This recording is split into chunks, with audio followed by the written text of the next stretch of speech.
Okay. Finally visa. Work visa. First Jordan country గురించి తెలుసుకుందాము.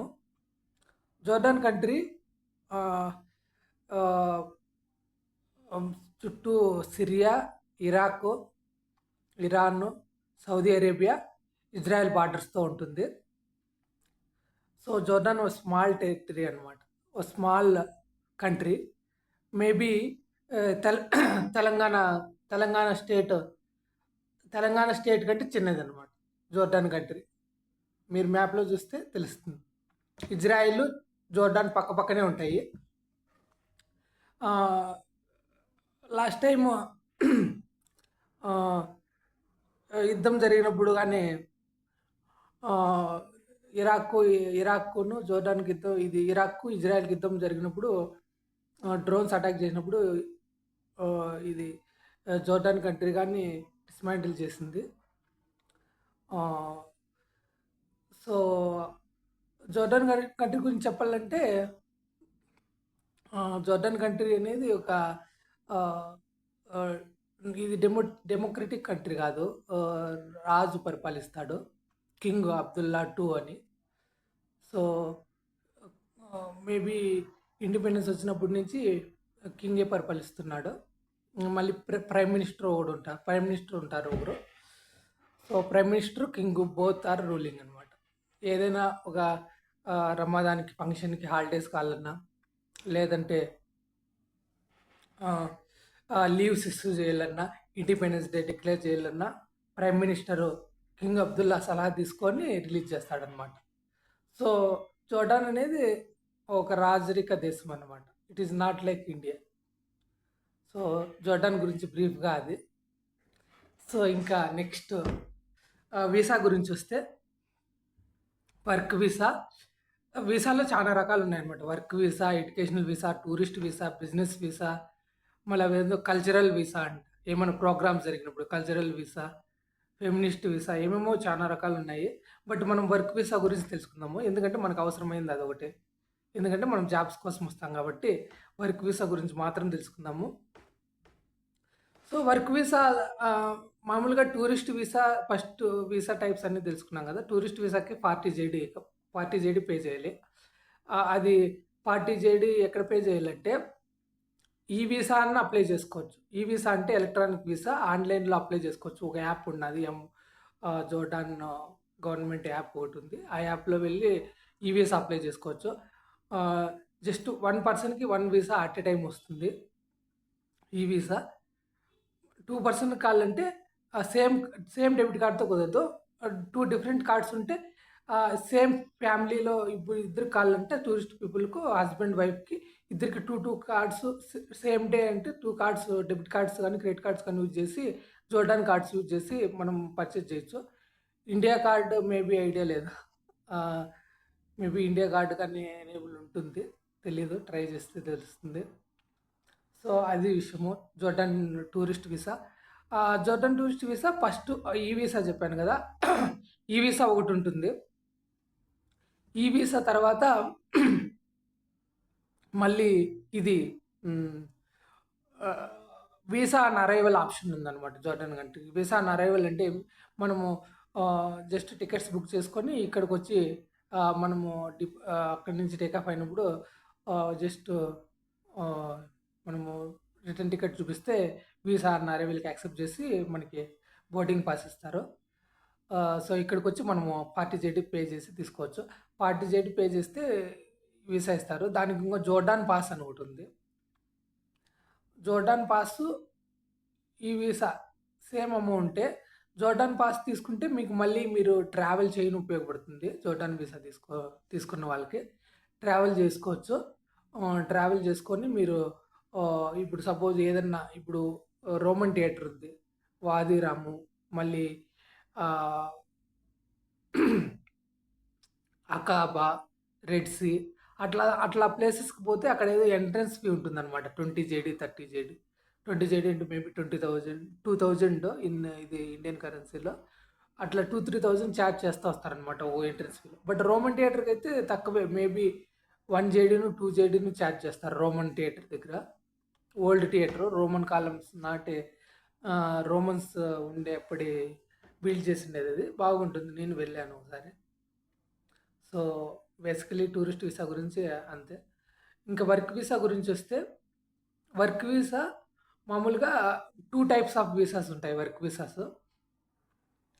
Suppose అవుట్‌సోర్సరు, client ఉంటారనమాట. అవుట్‌సోర్సర్ వచ్చేసి క్లయింట్ ఇద్దరు వర్క్ చేస్తుంటారు కదా! ఇప్పుడు సపోజ్ ఇండియాలో అవుట్‌సోర్సింగ్ ఉంటుంది. క్లయింట్ వచ్చి బయట ఎక్కడో ఆహ్, ఫారిన్ కంట్రీస్‌లో ఉంటారు. Like Japan, Germany, Netherland, Switzerland, Japan ఇట్లా కంట్రీస్‌లో ఉంటారు కదా! సో, మనం అక్కడి నుంచి వర్క్ చేస్తాం కదా! ఇండియా నుంచి. మనోళ్ళని అవుట్‌సోర్స్ ఉంటారు. వాళ్ళు వచ్చి అక్కడ జపాన్, జర్మనీలో ఉండేవాళ్ళని క్లయింట్స్ అంటారు. సో, వాళ్ళు మామూలుగా మనకు అబ్రాడ్ ఆన్ సైట్ ఆపర్చునిటీ వచ్చినప్పుడు మనకు ఆహ్, అవుట్‌సోర్స్ వాళ్ళు పంపిస్తే వాళ్ళే అంతా ఎక్స్‌పెన్స్ పెట్టుకొని వాళ్ళే వీసా స్పాన్సర్ చేస్తారనమాట. ఆ కంపెనీ వాళ్ళు. ఎందుకంటే వాళ్ళే ఆన్ సైట్ మీద పంపిస్తా ఉంటారు. క్లయింట్ మళ్ళీ ఇవ్వడనమాట వీసా అమౌంట్ అంతా. సో, వాళ్ళే పే చేస్తారు. మళ్ళీ ఫస్ట్ రకం వీసా వచ్చేసి అది అవుట్‌సోర్సింగ్ వాళ్ళు ఇచ్చేది వీసా. సెకండ్‌ది ప్రొడక్ట్ బేస్డ్.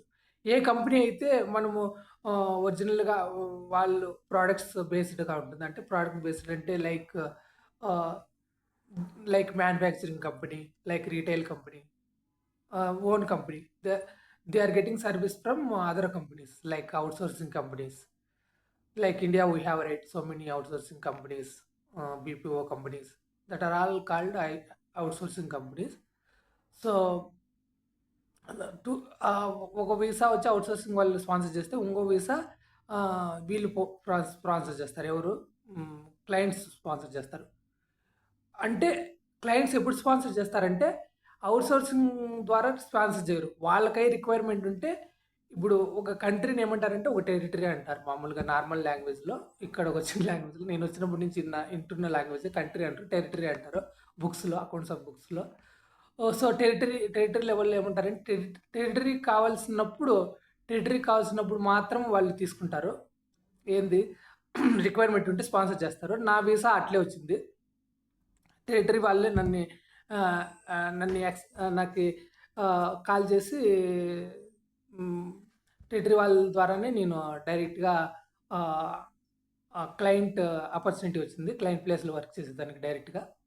బట్ బిఫోర్ నేనేం అవుట్‌సోర్సింగ్‌లో వర్క్ చేయలేదు. డైరెక్ట్‌గా నాకి ప్రొడక్ట్ బేస్డ్ కంపెనీ నుంచి కాల్ వచ్చింది. డైరెక్ట్‌గా వాళ్ళే అంతా స్పాన్సర్ చేశారు. వీసా, ఫ్లైట్ ఫేర్ అంతా. సో, నేను ఇక్కడ ఆహ్, వాళ్ళే ఫ్లైట్ టికెట్ అంతా బుక్ చేసిన తర్వాత నేనే ఫ్లైట్ ఎక్కొచ్చాను. బట్ ఏమైందంటే ఫ్లైట్ ఎక్కేటప్పుడు ఇంకో ఇష్యూ అయింది. ఏమంటే వాళ్ళు జస్ట్ జోర్డాన్ కంట్రీకి ఇక్కడ ఆహ్, జస్ట్ వర్క్ వీసా అప్రూవల్ తీసుకొని పంపించారు అంతే నాకు. నేను సరిగ్గా చెక్ చేయలేదు. ఎందుకంటే మనకు ముందు తెలీదు గదా! ఆహ్, వర్క్ వీసా అప్రూవల్ అంటే వీసానే అనుకున్నా. మనకు తెలీదు గదా! ముందు వీసా అని. సో, వర్క్ వీసా అప్రూవల్ ఏం చేసిందంటే వర్క్ వీసా అప్రూవల్ వచ్చిందని చెప్పి నేను వీసా అని ఫిక్స్ అయిపోయినా. ఇంకా కారు అన్నీ వచ్చేసాము. అమ్మ వాళ్ళు మొత్తం పేరెంట్స్ అంతా వచ్చినాము. ఆడికొస్తే వాళ్ళు ఫ్లైట్ ఎక్కనీయలేదు. ఫ్లైట్ ఎక్కనీయకంటే ఇంకా ఏం చేసేది? జస్ట్ హ్మ్. మళ్ళీ కాల్ చేశాను. హెచ్ఆర్‌కి కాల్ చేసి మళ్ళీ వాళ్ళతో మాట్లాడించి వాళ్ళు మళ్ళీ ఇంకో టికెట్ బుక్ చేసి రిటర్న్ టికెట్ బుక్ చేసిన తర్వాత లక్కీగా వీసా ఆన్ అరైవల్ ఆప్షన్ ఉంది కాబట్టి నాకు మళ్ళీ టికెట్ బుక్ చేసింటున్నారు కాబట్టి నాకు బోర్డింగ్ పాస్ ఇచ్చిర్రు. లేదంటే ఆ రోజే రిటర్న్ అవ్వాల్సిందే.